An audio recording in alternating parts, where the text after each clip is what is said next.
Today we shall be reading a poem by Robert Browning. Well, it's a very well known poem, and critics have discussed this poem elaborately and meticulously. But in my presentation, I shall try to discuss it in a different way. I shall try to tell you something which the critics perhaps have not said.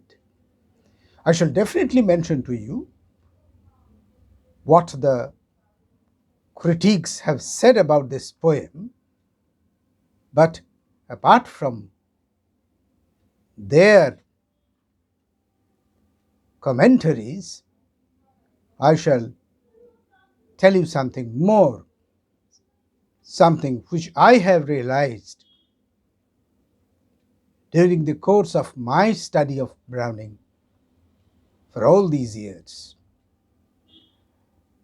Now, the name of the poem, My Last Duchess, as I have told you just now, a very well known poem, and there are certain things which you already know about the poem, that this is a dramatic monologue, that this is a poem which dwells on human psychology, that the background of this poem is ancient Italy.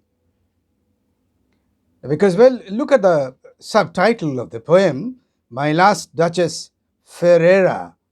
The Ferrera, well, that refers to a city, of Italy, and therefore we can understand the background of the poem very clearly and very easily. Ferrera was an important city, and this city definitely reminds us of the Renaissance culture. All these things are quite known to us. Now, what is the poem about? Now, I shall be definitely referring to the text of the poem, not the entire text, but here and there I shall be reading some lines from the poem definitely. But before I begin reading the text of the poem, well, as I have told you, I shall not read the entire text. That is not necessary. So, in the beginning, I'll give you the story in a nutshell. The Duke of Ferrara, has lost his wife. He has been widowed very recently, and he will marry once again. So, for the matrimonial negotiation, an envoy, a representative from the Count, has come, and he has taken this Count to his portrait gallery. Now, why has he taken this man to his portrait gallery? This may be a very valid question, and we shall attend to this question later on.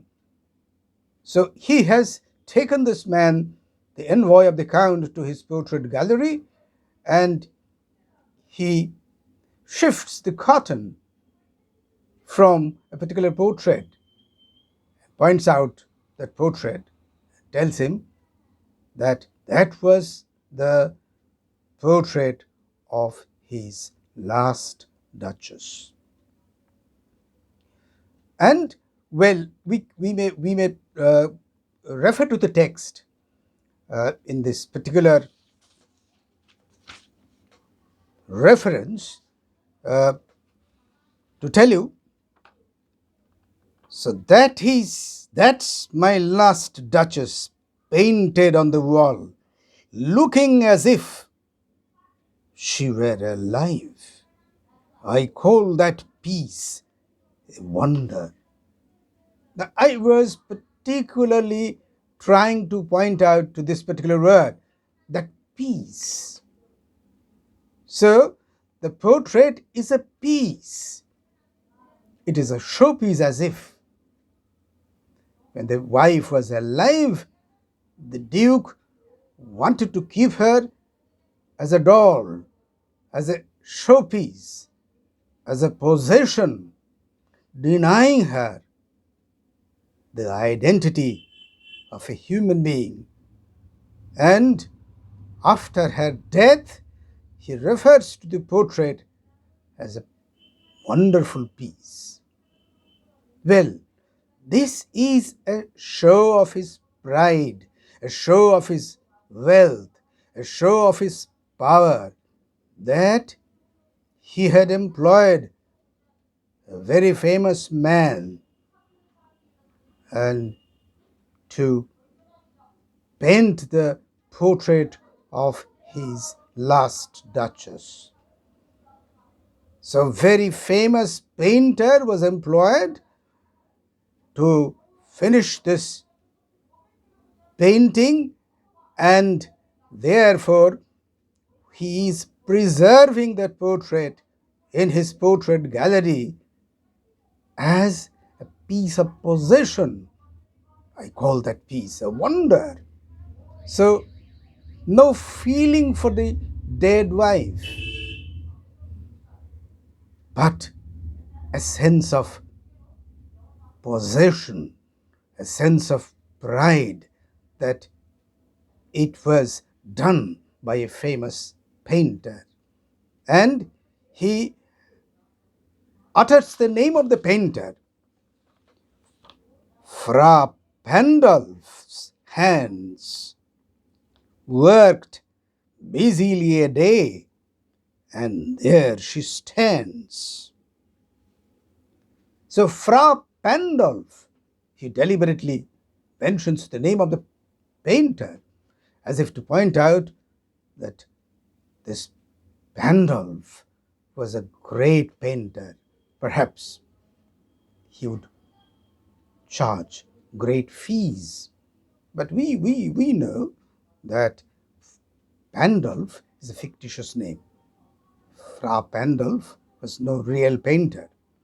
But we understand that the name is mentioned just to show that it was a famous painter, just to prove that he would not employ any insignificant man, because he had a culture, quote unquote, culture, because he had his money, he had his wealth. So he would employ a very famous man to do the portrait of his wife. So, as I said, no feeling for the dead wife, no memory, but simply pride. And, well, we go back to the earlier question, why did he bring this man to his gallery, portrait gallery? Why? What was the reason? So, one possible answer may be that he wanted to show off. He wanted to show how wealthy he was,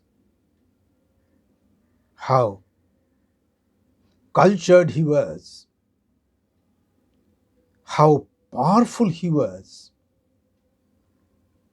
how great a man of connections he was.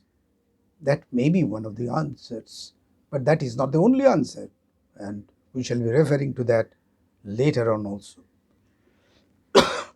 Now, so he goes on elaborating about the piece of wonder. So that is a piece of wonder. And he points out the spot of joy. That is a spot of joy on the face of the lady, and he says that, well, Mr. Gentleman, you may perhaps ask, why was that? Well, spot of joy on the face of the lady in front of a stranger, a painter who was not connected with the family, was not known to the family perhaps. So, even to a stranger, she could show that spot of joy. And he answers, he gives the answer. Sir, it was not her husband's presence only called that spot of joy into the Duchess's cheek. Perhaps Fra Pandolf chanced to say, her mantle laps over my lady's wrist too much, or paint must never hope to reproduce the faint half flush that dies along the throat.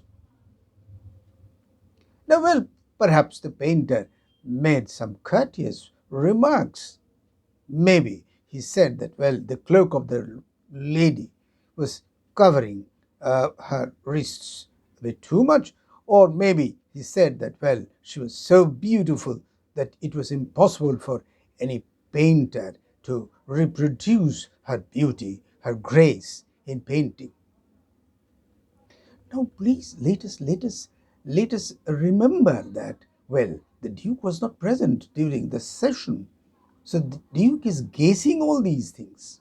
He is guessing that such remarks were made by the painter Fra Pandolf. And in answer to such remarks, the spot of joy was shown by the lady. Well, so he is simply gazing all these things. And then in quotes of the poem, we see that the Duke, well, goes on elaborating the lapses of his last Duchess. Well, she was like that. She had a heart, how shall I say, too soon made glad, too easily impressed. She liked whatever she looked on, and her looks went everywhere. Sir, it was all one. Now, if you read the text, you could see that, well, the poet deliberately uses the dots. She had a heart, there are a few dots, and we understand that the Duke was fumbling. Why was he fumbling? Because he was imagining, he was concocting, he was not simply gazing but concocting that, well, perhaps these things happened with her. She was too easily pleased. That means that she was a courteous lady. She was courteous with everybody. And why should she be courteous with everybody? Well, why should her favors fall on everybody? Everyone should be alike to her. And then, well, my favor at her breast, the drooping of the daylight in the west, the bough of cherries some officious fool broke in the orchard for her, the white mule she rode with round the terrace, all and each would draw from her a like appreciative speech, or blush at least. She thanked men, dots again, good, but thanked somehow, I know not how. as if she ranked my gift of a 900-year-old name with anybody's gift. So that is there. So I had given her the gift of the family name, a family which has a history of 900 years. So, well, how can she equate my gift with anybody else's? However small it was, how could she be appreciative of everything else? Well, this was a bit too much. She thanked everybody. Yes, good, good. That's not bad. I can't say that thanking people is bad, but thanking everything, thanking every person for every occasion. Well, that means that she ranked me and others on equal terms. Well, I could have said that to her, but who would say all these things to her? Who would stoop so low? Look at the poem once again. Well, who would stoop to blame the sort of trifling? Then had you skill in speech, which I have not, to make your will quite clear to such an one, and say just this or just that, in you disgusts me, here you miss, there exceed the mark. And if she let herself be lessened so, not plainly yet, her wits to yours, forsooth, made excuse, even then would be some stooping, and I choose never to stoop. So, well, I could have told her that, well, certain things in her character I was not liking. But, well, I couldn't because, well, I'm not a good speaker. So I cannot make my, well, feelings clear so easily. And even if I could do that, even if I could tell her that certain activities of hers were not to my liking, it was possible that she would try to give excuses to me, or it was possible that even, well, though she would not accept the blame, she would perhaps try to follow my instructions or work according to my advice. But who would say all these things to her? That would be stooping. So I never said anything to her. What I said, I gave them instructions to my men. And then all her smiles stopped altogether. Now, well, you see, look at the poem. The poem is almost written in a cinematic form. The cinema came much, much later, you know. So Browning was born in 1812, and 1812 is a very significant year in the history of England, in the history of English literature, because there was another man, another great man, who was born in the same year, Charles Dickens. So, well, 1812, the year of birth of Robert Browning, and cinema came much, much, much later. But then the technique that he uses, the structural technique, well, we can say that this is almost cinematic because, well, the Duke has brought the envoy of the Count to his portrait gallery shows the portrait of his last Duchess, and then the flashback starts. And, and he begins to narrate the incidents of the past, and as if we can visualize before us what happened.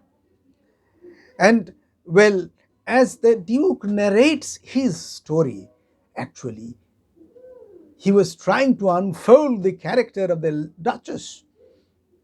He was trying to show the lapses of the Duchess.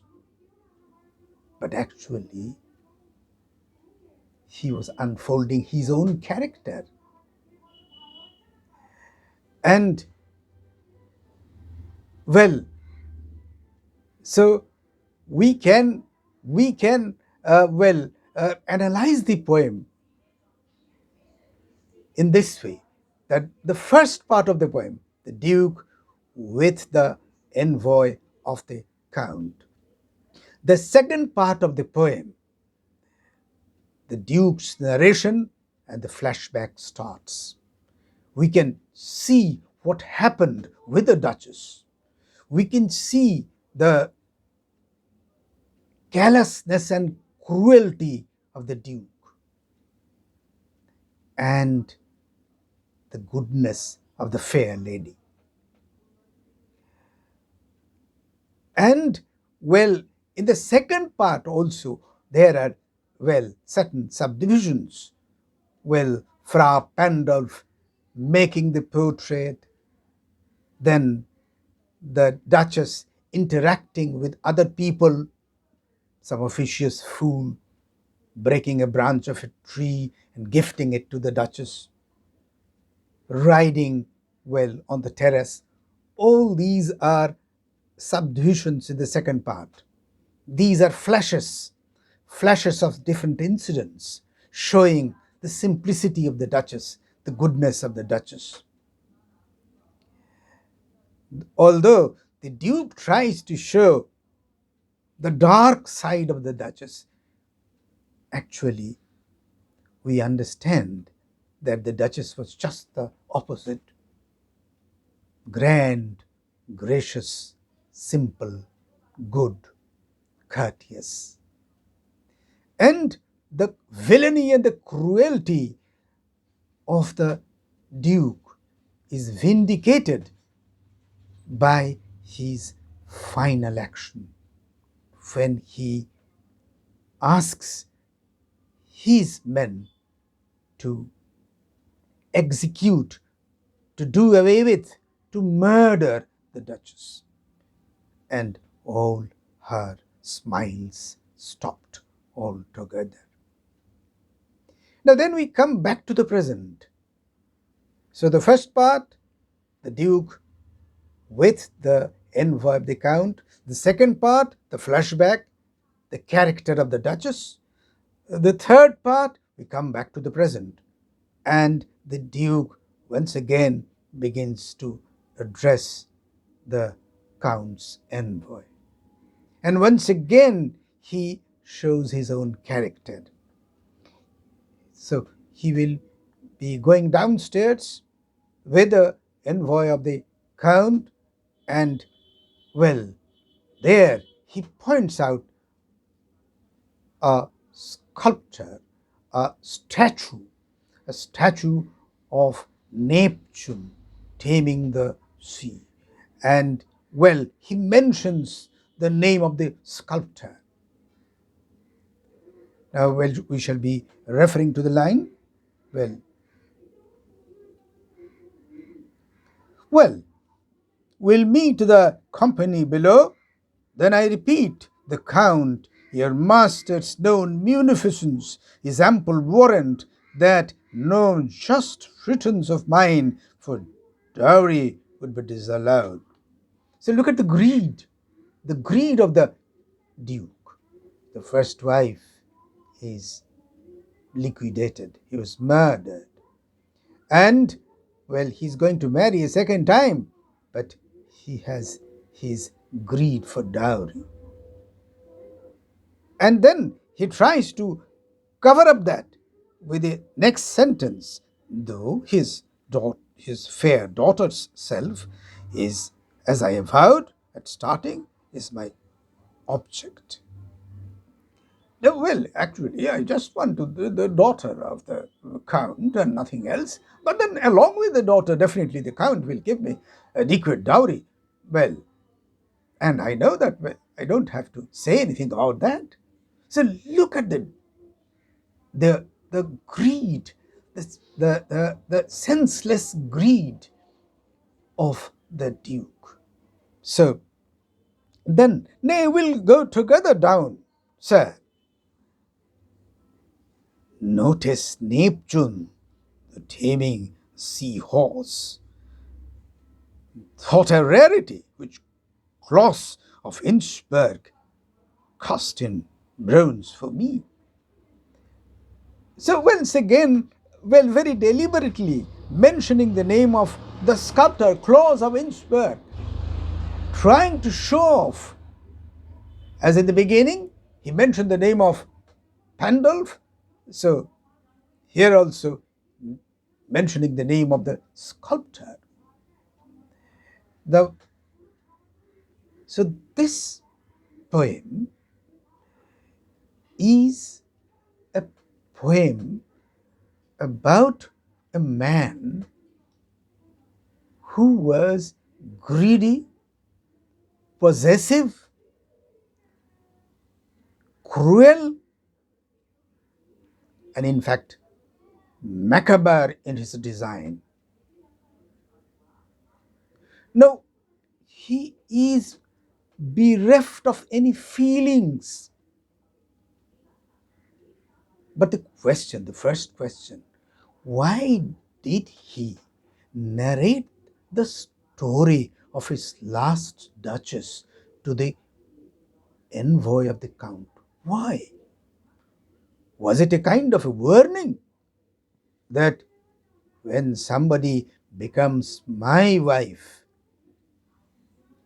she must follow the do's and don'ts that I set for her? Is it a kind of a warning to the future wife that my last wife was like that, and see what fate she had to embrace? But this is also something which apparently means incredible. Or shall we believe that through the Duke, through this poem, Browning wants to convey the cruel patriarchal designs of the society, where the male is predominant, the female has no right.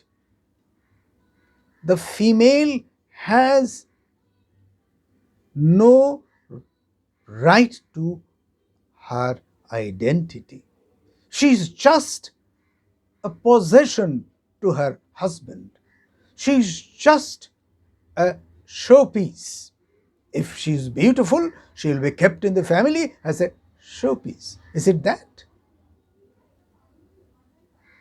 Is it a fact that the envoy of the count would not mind?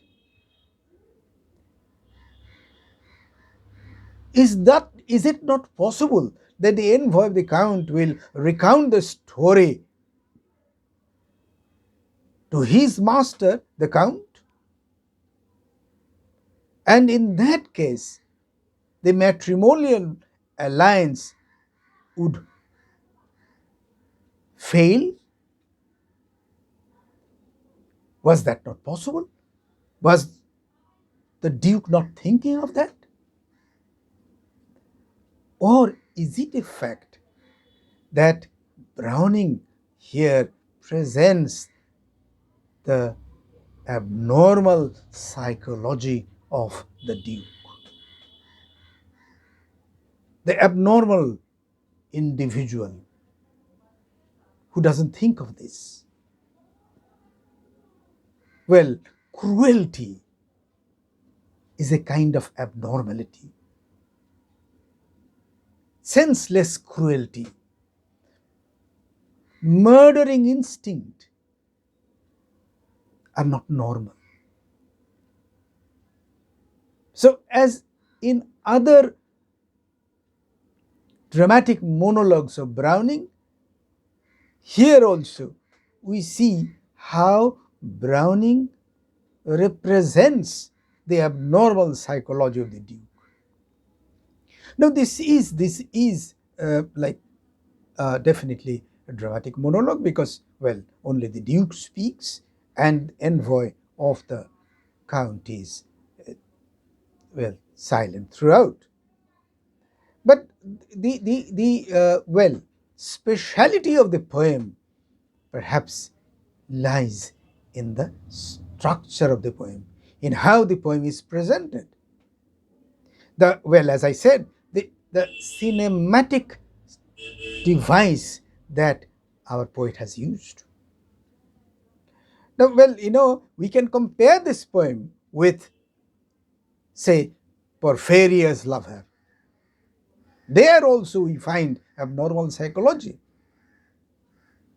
But I shall take up that poem also in a subsequent class. But we have doubts. Well, there may be doubts whether we can call that poem a dramatic monologue proper or not. Another poem is there which we should mention, The Laboratory, a brilliant poem, and that definitely is a dramatic monologue. And that poem is a brilliant poem because that poem depicts the abnormal psychology of a female. And, well, possessive instinct is perhaps something which is very common in man, in every individual, be it a male or a female. Now, there are certain things which are contradictory. Well, critics very often say certain contradictory things are there because they say that, well, here the love of art, Fra Pandolf, Claude, the portrait gallery, the painting, uh, well, the artistic taste of the Duke. But, well, I have doubts. Did the Duke have any artistic taste? I don't think. I think all he did was just to show off. As you know, that there are certain people who would buy books but never would read them. So just to show off, they buy things. They're just to show off. Similarly, these things were done by the Duke, employing a very famous painter or a sculptor, just to show off. No artistic taste was there. Well, the Duke's character demonstrates only a show of pride, pride for wealth, power, and a possessive instinct, great possessive instinct, which goes so far that